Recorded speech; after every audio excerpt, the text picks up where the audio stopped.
कमल माहेश्वरी ने लिखा है, अनंत श्री प्रणाम।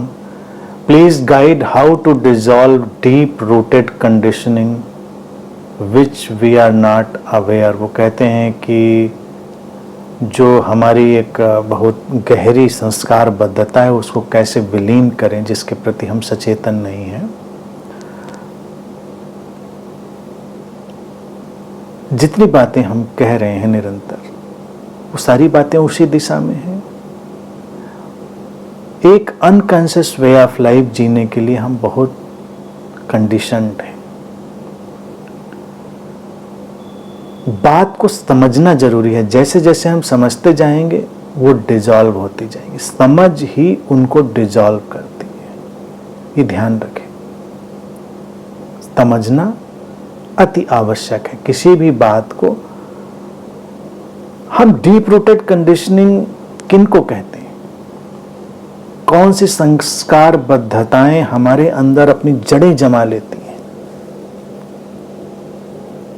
हमारे भय और हमारे लोभ से निकली हुई जो वृत्तियां हैं, टेंडेंसीज हैं, जो धाराएं हैं, वही डीप रूटेड हो जाती हैं।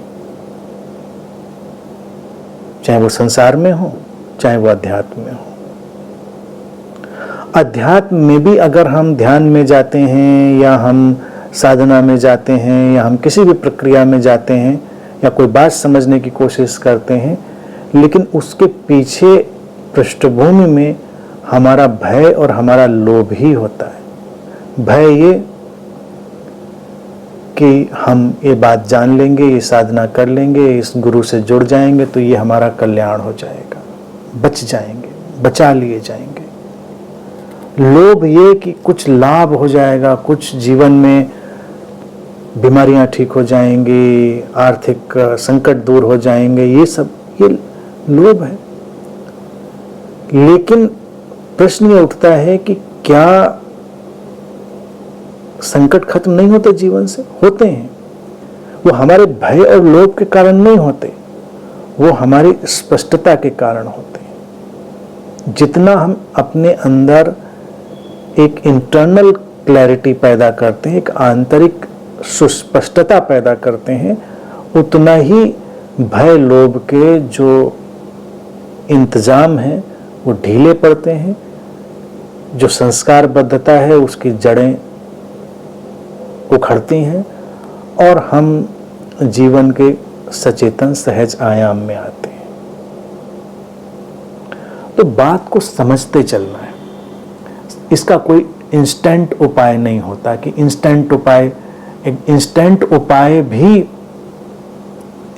उपाय भी हमारा लोभ ही बनता है। जैसे कोई के बस अभी तुरंत कुछ कर दीजिए, हमारी संस्कारबद्धता दूर हो जाए, तो ये हमारे लोभ से ही निकला होता है। अगर हम उनको डीप रूटेड कहते हैं तो डीप रूटेड को उखाड़ने में भी तो थोड़ा वक्त लगेगा, इंस्टेंट कैसे हो जाएगा? जहां कहीं भी हम अध्यात्म में भी इंस्टेंट मांग करते हैं, त्वरित, तुरंत, तो ये हमारे लोभ से ही आई हुई चीज होती है। उसके प्रति सावधान रहना चाहिए। वक्त लगता है, इट टेक्स टाइम। बात समझते समय, जिस दिन समझ में आती है उस दिन तो तत्क्षण आती है, एक क्लिक की तरह आती है। और बस समझे नहीं कि हमारे अंदर जो धुआं था, धूल थी, वो सब हट जाती है।